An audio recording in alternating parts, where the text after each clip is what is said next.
Täällä professori Elmeri Mörköllin laboratorio ja tämän päivän kokeessamme olen hankkinut palan puuta.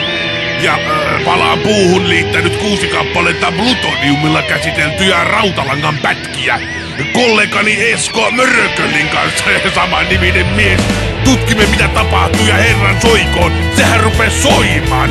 Mielenkiintoista, oikein mukaansa temppaavaa, vengaavaa kamaa. Jaha, mitä mieltä assistentti Esko Mörkölli, mutta minusta tämä koehan näyttää olevan menestys.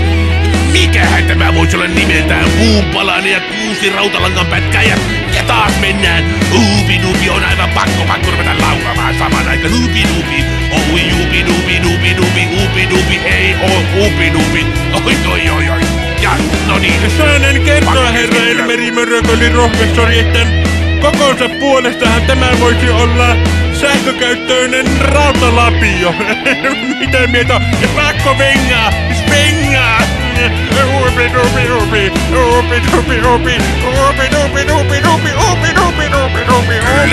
Kyllä olette oikeassa assistentti Mörkölli.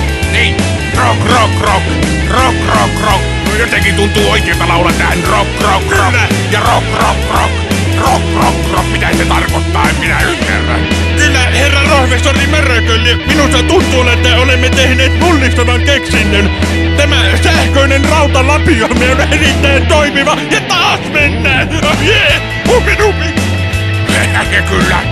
Mihinkä tämä maailma meni minun tukkanikin rupesi kasvamaan? Minun mielestä assistentti Mörkölli, mitenkä tämä puupala voi olla sähköinen rautalapio? Minä en ymmärrä, mutta en minä ole moneen vuoteen ymmärtänyt yhtään mitään. Annetaan mennä taas. Upi-nupi.